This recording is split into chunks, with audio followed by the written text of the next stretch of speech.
Pilot officer Rashid Minhas شہید نشان حیدر۔ 20 سال کا نوجوان زیر تربیت پائلٹ دن کے 11:26 پر پاک فضائیہ کے مسرور بیس کیمپ کے رن وے پر اپنے ٹرینر جیٹ طیارے میں سوار ہوا۔ سیٹ سنبھال کر آلات کو چیک کیا، طیارے کا انجن سٹارٹ کیا اور کنٹرول ٹاور سے رابطہ کیا۔ 11:27 پر کنٹرول ٹاور سے اس نوجوان پائلٹ کو تربیتی پرواز کے لیے پہلی کلیئرنس دی گئی۔ اس نے طیارے کو رن وے پر دوڑانا شروع کیا۔ طیارے نے تھوڑی دور جا کر رخ بدلا اور اپنی رفتار تیز کرتے ہوئے رن وے کی دائیں پٹی پر اس کے پہیے متحرک ہو گئے۔ لمحہ بلمحہ رفتار بڑھنے لگی۔ پائلٹ کی نظریں سامنے رن وے پر جمی ہوئی تھیں کہ اچانک اسے اپنا طیارہ روکنا پڑا۔ حیرت سے اس نے اپنے انسٹرکٹر کی جانب دیکھا، جس نے اپنی اوپل کار طیارے کی ایک طرف لا کر روکی۔ اس میں سے باہر نکلا اور پائلٹ کو خطرے کا سگنل دیا۔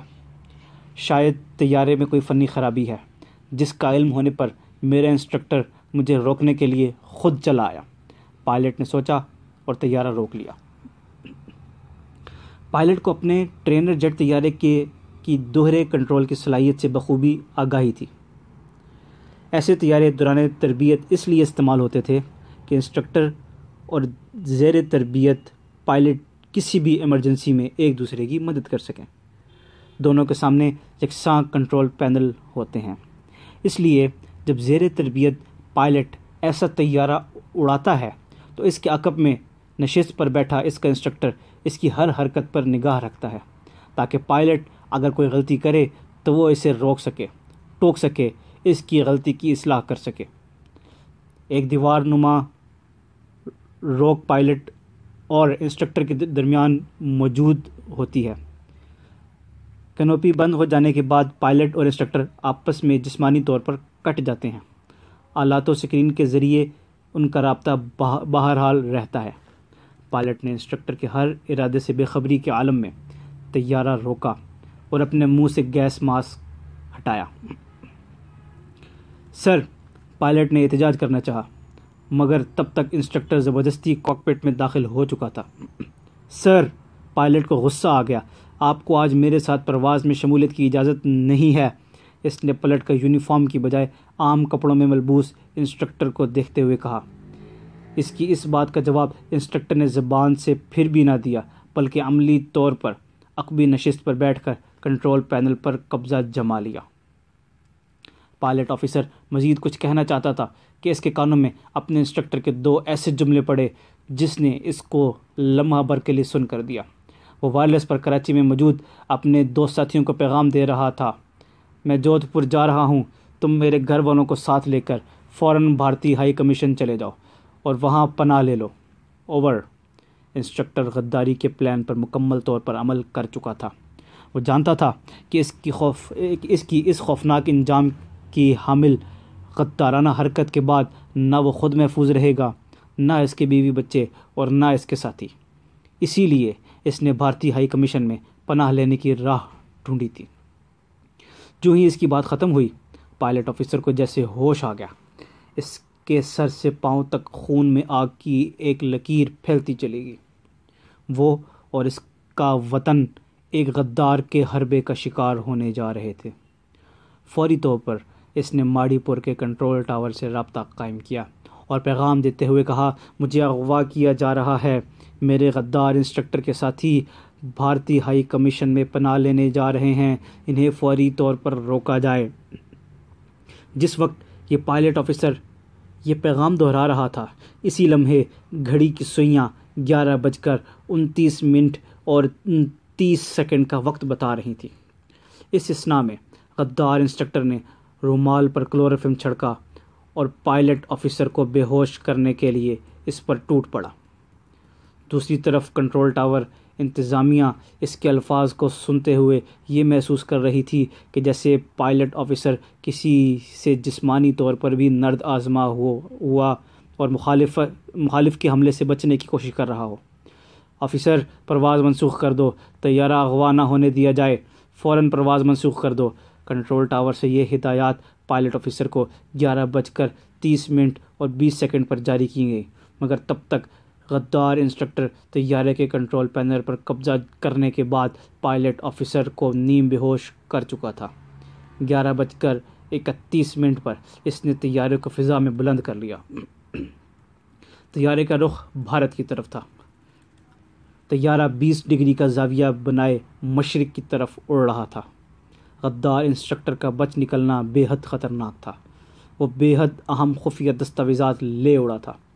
بھارت کے ہاتھ اگر وہ فوجی دستاویزات لگ جاتی تو پاکستان کے لیے بے پناہ دفاعی نقصان کا باعث بنتی۔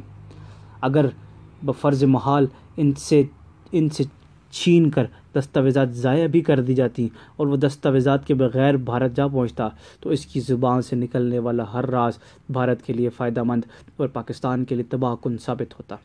یعنی ہر پہلو سے غدار انسٹرکٹر کا بچ کر نکل جانا ملک کی سالمیت کے لیے خطرناک تھا۔ پائلٹ آفیسر نیم بے ہوش اپنی سیٹ پر غنودگی کے عالم میں کنٹرول ٹاور سے نشر ہونے والے پیغام کو سن رہا تھا۔ پیغام کی اہمیت اس کے لیے دو چند ہوگی جب اسے بار بار پرواز منسوخ کرنے کے لیے کہا گیا۔ اب اس کے لیے اس کے سوا کوئی چارہ نہ تھا کہ کسی بھی طرح غدار انسٹرکٹر اور طیارے دونوں کو دشمن کے ہاتھوں میں جانے سے روکے، چاہے اس کے لیے اسے اپنی جان کی بازی لگانا پڑے۔ اور مسلمان کے لہو میں اللہ، رسول اور وطن کی محبت نے جب چشم واقعی ہے، ایسے محیر العقول کارنامے صفحات تاریخ میں رقم ہوئے ہیں جو آنے والی نسلوں کے لیے مینار نور بن گئے۔ پائلٹ آفیسر نے پوری کوشش کی کہ اپنے حواس بحال کر سکے۔ بے ہوشی کے اثرات پر قابو پاتے ہوئے اس نے کنٹرول ٹاور کو اطلاع دی، مجھے اغوا کیا جا رہا ہے، میں اپنے غدار انسٹرکٹر سے دستگریباں ہوں۔ یہ پیغام 11:33 پر دیا گیا۔ پائلٹ آفیسر کم عمر یعنی بمشکل 20 سال کا نوجوان تھا۔ جسم بھی نارمل ہی تھا، بہت زیادہ قوی نہ تھا۔ وہ جانتا تھا کہ اپنے انسٹرکٹر کا وہ جسمانی طور پر مقابلہ کرنے کے قابل نہیں ہے۔ کسی وقت کچھ بھی ہو سکتا ہے، مگر وطن کی محبت اس کے دل میں انگڑائی لے کر وطن کی حفاظت کے جذبے سے ہاتھ ملا چکی تھی۔ اس نے ہر قیمت پر اپنے انسٹرکٹر کا حکم نہ ماننے کا فیصلہ کر لیا۔ آفیسر غدار انسٹرکٹر نے تحکمانہ لہجے میں اسے مخاطب کیا، طیارے کا رخ بھارت کے ہوائی اڈے جام نگر کی طرف موڑ دو۔ ہرگز نہیں، پائلٹ آفیسر نے صاف انکار کر دیا۔ اس کے لہجے میں عزم کی جھلک بہت نمایاں تھی۔ میں کہتا ہوں طیارے کا رخ موڑ دو ورنہ تمہارے لیے اچھا نہ ہوگا۔ انسٹرکٹر نے کھلی دھمکی دی۔ ہرگز نہیں، یہ طیارہ بھارت جائے گا، نہ تم۔ پائلٹ آفیسر کے دماغ میں ایک خیال برق کے کوندے کی طرح لپکا۔ اسے اچانک خیال آیا کہ اس کا غدار انسٹرکٹر اس وقت پرواز کے مخصوص لباس میں نہیں بلکہ عام کپڑوں میں ہے۔ اس حالت میں اگر وہ طیارے کو زیادہ بلندی پر لے گیا تو آکسیجن کی کمی کے باعث وہ موت کے گھاٹ اتر سکتا ہے۔ اس کے دماغ میں آتا خیال جیسے انسٹرکٹر نے پڑھ لیا۔ اس نے فوراً اپنے کنٹرول پینل سے کوشش کی کہ طیارہ زمین سے بہت زیادہ بلند نہ ہونے پائے، محض 30-40 فٹ کی بلندی پر پرواز کرتا رہے۔ اس سے ایک تو اس کی جان بچی رہتی، وہ ہلاک ہونے سے بچا رہتا، دوسرے ریڈار اتنی نیچی پرواز کا پتہ چلانے سے قاصر رہتا ہے، وہ محفوظ رہتا۔ ان دونوں ممکنہ فوائد کے حصول کے لیے انسٹرکٹر نے کنٹرول پینل کا مکمل انتظام اپنے ہاتھ میں لینے کی بھرپور کوشش کی اور اس میں کسی حد تک کامیاب بھی رہا۔ نیچی پرواز بے حد مہارت کا کام ہے۔ زیر تربیت پائلٹ آفیسر کے لیے اس میں کامیابی کے امکانات بہت کم جبکہ اس کے انسٹرکٹر کے لیے 100% زیادہ تھے۔ اس لیے بھی وہ اپنی کوشش میں کامیاب رہا اور کنٹرول پینل کا انتظام تقریباً اس نے خود ہی سنبھال لیا۔ اس کے لیے اس نے فنی مہارت کے ساتھ جسمانی طاقت کا بھی بھرپور استعمال کیا اور پائلٹ آفیسر کو تقریباً مفلوج کر دیا۔ مجھے اغوا کیا جا رہا ہے مگر میں یہ کام ہونے نہ دوں گا۔ 11:33 پر پائلٹ آفیسر کی بے حد مدھم آواز کنٹرول ٹاور کو موصول ہوئی۔ یہ اس کا آخری پیغام تھا۔ اس کے بعد اس کا رابطہ کنٹرول ٹاور سے ختم ہو گیا۔ پائلٹ پاک فضائیہ کے طیارے اس ٹرینر طیارے کو 3 گھنٹے تک تلاش کرتے رہے، مگر اس کا کوئی پتہ نہ چلا، اور پتہ چلتا بھی کیسے؟ اپنے آخری پیغام کے ساتھ ہی پائلٹ آفیسر نے اپنی زندگی کا آخری سانس لیا، اللہ کو یاد کیا، اپنے وطن پر آخری نگاہ ڈالی اور طیارے کا رخ زمین کی طرف کر دیا۔ غدار انسٹرکٹر یہ دیکھ کر شاید پاگل ہو گیا ہوگا۔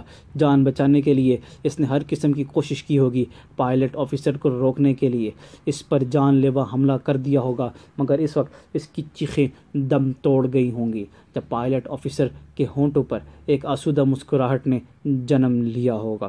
اس وقت جب طیارہ زمین سے ٹکرا کر پاش پاش ہوا، اس میں آگ لگ گئی، دھماکوں نے زمین کو دہکا کر رکھ دیا۔ اس وقت پائلٹ آفیسر راشد منہاس کی روح ایک ہی قدم بڑھا کر اپنے رب کے حضور سجدہ ریز ہو کر بام شہادت میں پہنچ گئی ہوگی، اور غدار انسٹرکٹر مطیع الرحمان کو جہنم کے شعلوں نے لپیٹ میں لے لیا ہوگا۔ راشد منہاس شہید ہو گیا ہوگا۔ راشد منہاس شہید 17 فروری 1951 کو کراچی فضائیہ کے ہاسپٹل میں رات 9 بجے پیدا ہوئے۔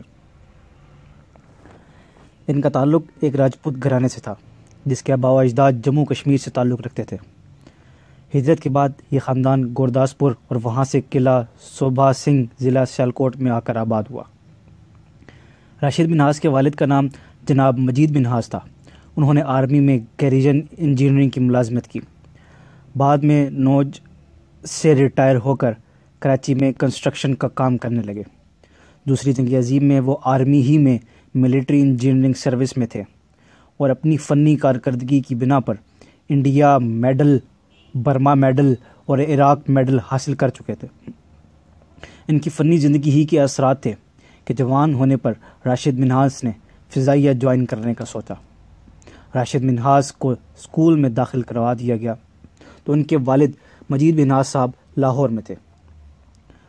ان کو جیز اسکول اور کوئین میری اسکول میں ابتدائی تعلیم کے لیے داخل کرایا گیا، جہاں سے وہ اچھے نمبروں میں کامیاب ہوئے۔ لاہور کے بعد جب ان کے والد راولپنڈی شفٹ ہوئے تو راشد منہاس کو سینٹ میری اکیڈمی رائل آرٹری بازار راولپنڈی میں تعلیم حاصل کرنے کا موقع ملا، لیکن یہ زیادہ عرصہ طویل نہ تھا۔ تھوڑی ہی مدت بعد ان کے والد کو دوبارہ کراچی جانا پڑا۔ راشد منہاس کو اس بار سینٹ پیٹرک کالج میں داخل کرایا گیا، جہاں سے انہوں نے سینئر کیمبرج کا امتحان نمایاں پوزیشن لے کر پاس کیا۔ کامیابی کے بعد انہوں نے پاک ایئر فورس میں اپلائی کر دیا۔ راشد منہاس کا شوق رنگ لایا اور ان کی سلیکشن ہو گئی۔ پاک فضائیہ میں سلیکٹ ہونے پر ان کو ٹریننگ کے لیے کوہاٹ میں کچھ عرصہ بعد رسالپور بھیج دیا گیا۔ رسالپور میں راشد منہاس نے پاکستان ایئر فورس اکیڈمی سے فلائٹ کیڈٹ کی تربیت حاصل کی۔ ایئر فورس اکیڈمی کے طالب علم کی حیثیت سے انہوں نے جون 1970 میں پشاور یونیورسٹی سے BSc فرسٹ ڈویژن میں پاس کیا۔ راشد منہاس نے BSc کے علاوہ جن علوم میں متعلقہ کا خصوصی طور پر دلچسپی اور کامیابی سے مطالعہ کیا، ان میں سائنس، الیکٹرانکس، موسمیات اور پرواز کے شعبہ جات شامل ہیں۔ راشد منہاس اس وقت 14 سال کے تھے جب 6 ستمبر 1965 کے دن بھارت نے پاکستان پر حملہ کیا۔ اس جنگ میں پاک فضائیہ نے بھارتی ہوا بازوں کو بے پناہ نقصان پہنچایا۔ پاک فضائیہ کے طیاروں نے پٹھان کوٹ، ہلواڑہ، آدمپور اور جام نگر کے ہوائی اڈوں کو اپنی زبردست بمباری کا نشانہ بنایا۔ بھارت کے ان اہم ہوائی اڈوں کو برباد کرنے کے بعد جب پاک فضائیہ کے طیارے لوٹ رہے تھے تو بھارتی فضائیہ کی کمر ٹوٹ چکی تھی۔ اس کا بدلہ لینے کے لیے بھارتی طیاروں نے سرگودا ایئر بیس پر حملہ کرنے کی بھرپور کوشش کی، مگر جو ہی بھارتی طیارے فضا میں نمودار ہوئے، پاک فضائیہ کے شاہین ان کی خبر گیری کو پہنچ گئے۔ چند لمحوں بعد ہی بھارتی طیارے واپس بھاگ اٹھے اور اپنی روایات کو قائم رکھتے ہوئے بھگوڑے کا ایک لیبل ماتھے پر سجا کر لوٹ گئے۔ اس جنگ میں پاک فضائیہ نے سری نگر کے ہوائی اڈوں پر حملہ کر کے رن وے پر اس وقت موجود تمام طیارے تباہ کر دیے۔ ہوائی اڈے کی عمارت کو شدید نقصان پہنچا۔ یہ سب تباہی 6 ستمبر کے دن ہی بھارت کے حصے میں آئی۔ جنگ کے دوسرے دن یعنی 7 ستمبر کو بھارت نے اپنے محاذ کا دائرہ کار مشرقی پاکستان حالیہ بنگلہ دیش تک بڑھا دیا۔ علیہ صبح بھارتی فضائیہ نے ڈھاکہ کے قریب کریم ٹولہ، رنگپور، جیسور، چٹاگام، منیر ہاٹ کے شہری علاقوں کے ساتھ ساتھ ٹھاکر گاؤں کے ہوائی اڈے پر بھی شدید بمباری کی۔ پہلی بار اس حملے میں بھارت کے طیاروں نے حصہ لیا، جن کی جدید ترین مشینری اور لیٹسٹ ٹیکنیک کا جواب پاکستان فضائیہ کے عام جنگی طیاروں نے اس طرح دیا کہ مشرقی پاکستان کے ارد گرد بہت سے بھارتی اڈے نیست و نابود ہو گئے، جن میں کولکتہ کے قریب کلائی گنڈا کا ہوائی اڈہ بھی شامل تھا۔ بھارت کے مہنگے ترین اور جدید آلات سے لیس 11 طیارے بھی اس دن تباہی کی آگ میں جل کر خاک ہوئے۔ راشد منہاس نے جب اپنے ہوا بازوں کے کارنامے اخبار میں پڑھتے، خبروں میں سنتے، فضا میں دیکھتے تو ان کا خون جوش مارنے لگتا۔ یہی وہ عمر تھی جب انہوں نے ٹھان لی کہ ایک دن وہ بھی اقبال کے شاہین کی طرح پاکستان کی فضاؤں میں پرواز کریں گے، بھارت کو نئے سے نیا سبق سکھائیں گے، ایک پائلٹ آفیسر بن کر۔ 1965 کی جنگ انجام پذیر ہوئی۔ پاک فضائیہ نے اس جنگ میں اپنی روایات برقرار رکھی اور حق و باطل کے ان مارکوں میں جس شجاعت، پامردی اور عدیم المثال عسکری مہارت کا مظاہرہ کیا، اس نے راشد منہاس کے اپنے پاکستانی ہونے پر فخر کے احساس کو دو چند کر دیا۔ یہی وہ جذبہ ایمانی اور آتش حب الوطنی تھی جس نے راشد منہاس کو بے مثال جرات بخشی، جس کے تحت انہوں نے ایک غدار انسٹرکٹر کے ناپاک منصوبے کو ناکام بناتے ہوئے 20 اگست 1971 کو جام شہادت نوش کیا۔ ان کے اس لازوال کارنامے پر انہیں نشان حیدر دیا گیا۔ نشان حیدر کا اعزاز دینے کی تقریب سے خطاب کرتے ہوئے اس وقت کے کمانڈر ان چیف جنرل محمد موسیٰ نے راشد منہاس کو ان الفاظ سے خراج تحسین پیش کیا۔ راشد منہاس شہید نے اپنی عزیز ترین متاع یعنی جان عزیز اپنے وطن پاکستان کی سلامتی پر نثار کر دی۔ اس کے اس بے مثال کارنامے کے اعتراف میں پاک وطن اپنا سب سے اعلیٰ اعزاز نشان حیدر راشد منہاس شہید کو پیش کرتا ہے۔ یہ طے ہے کہ راشد منہاس کی قربانی کا کوئی بدل ممکن نہیں، لیکن ہم اپنے جاں فروشوں کو اپنی طرف سے جو اعلیٰ ترین نذرانہ پیش کر سکتے ہیں وہ یہی ہے۔ راشد منہاس نے کم عمری کے باوجود وطن کی عزت پر حرف نہ آنے دیا۔ اس نے آبروئے وطن کو بے وقار نہ ہونے دیا۔ ایک غدار کے ہاتھوں بے بس ہو کر دشمن کی سرزمین پر زندہ پہنچ جانے کی بجائے اس نے وطن کی خاک پر شہادت قبول کی۔ یہ اس کا وہ کارنامہ ہے جو وطن کی تاریخ میں ہمیشہ سنہرے حروف سے لکھا جائے گا۔ ایئر مارشل نور خان نے اس تقریب میں راشد منہاس کو خراج تحسین پیش کرتے ہوئے کہا، راشد منہاس میں جرات، بے خوفی، یقین اور قربانی کے جذبے بہترین اوصاف کی طرح موجود تھے۔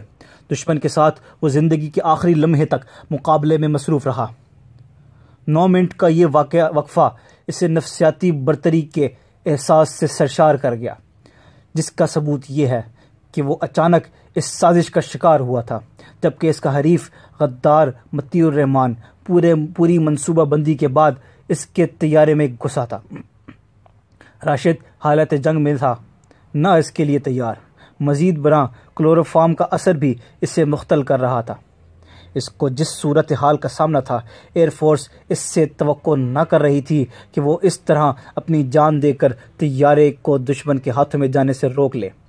اس کے پاس موقع تھا کہ وہ صورتحال کے تحت طیارہ دشمن کے قبضے میں دے کر اپنی جان بچا لیتا اور اسے قوانین کی روح سے نہ مجرم گردانا جاتا نہ سزا ملتی، مگر اس نے کوئی رعایت حاصل کی، نہ خود کو کمزور ہونے دیا۔ فیصلے کے لمحے میں اس نے صرف اللہ اور اس کے رسول کے فرامین کو سامنے رکھا، صرف وطن کی حرمت کو پیش نظر رکھا اور ایک ایسی بے مثال قربانی دی جس نے پوری قوم کا سر فخر سے بلند کر دیا۔ میں فخر سے کہہ رہا ہوں کہ پاک ایئر فورس میں ایسے جوانوں اور افسروں کی کمی نہیں ہے جو وطن عزیز کی خاطر بڑی سے بڑی قربانی دینے کے لیے ہر وقت تیار رہتے ہیں۔ ان کی تربیت ہی اس طرح ہوتی ہے کہ وہ حب الوطنی کے انمول جذبے سے سرشار رہتے ہیں۔ ہمارا تو فلسفہ حیات ہی یہ ہے کہ اگر میدان جنگ میں کام آئے تو شہید اور لوٹ آئے تو غازی۔ اس انمول فلسفہ حیات کو عملی طور پر بارہا ہم نے میدان کارزار میں ثابت کیا ہے، اور راشد منہاس کی شہادت اسی فلسفہ بے بہا کی مثال ہے۔ پاک فضائیہ کے سابق ایئر مارشل اے رحیم خان نے راشد منہاس کی شہادت پر ان جذبات کا اظہار کیا۔ اپنے وطن پر مر مٹنے والے راشد منہاس کی روایت قائم و دائم رہے گی۔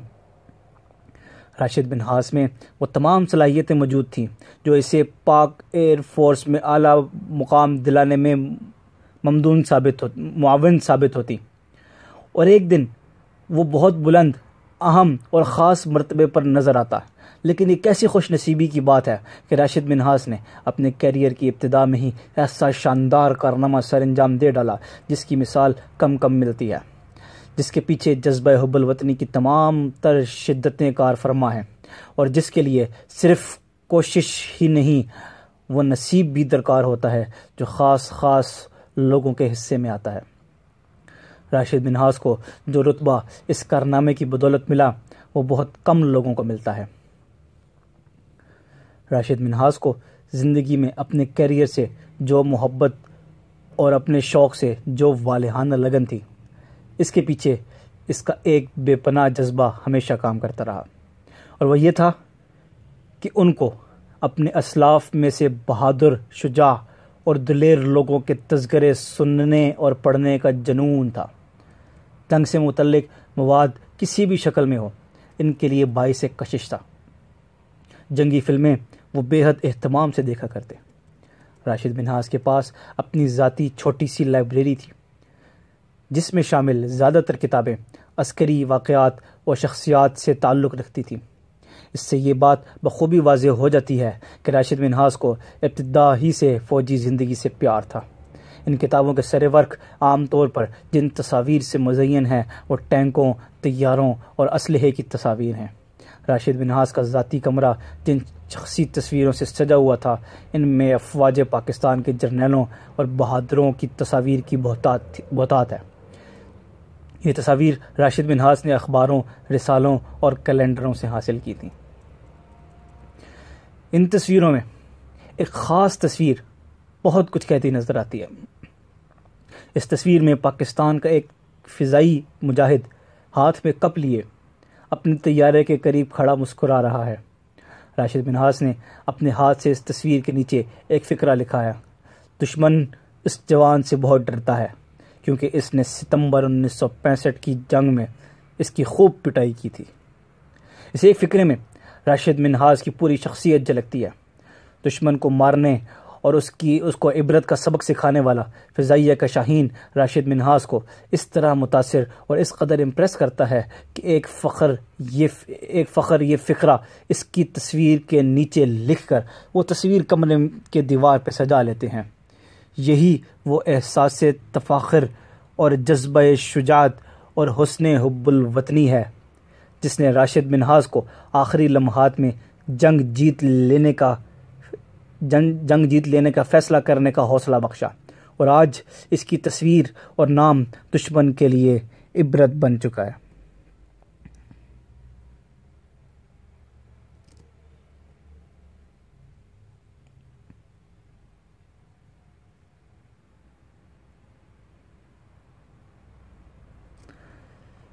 یہ ہواؤں کے مسافر، یہ سمندروں کے راہی، یہ ہواؤں کے مسافر، یہ سمندروں کے راہی، میرے بت شکن مجاہد، میرے صف شکن سپاہی۔ پرواز ہے دونوں کی اسی ایک جہاں میں، کرگس کا جہاں اور ہے، شاہی کا جہاں اور۔ پاکستان زندہ باد۔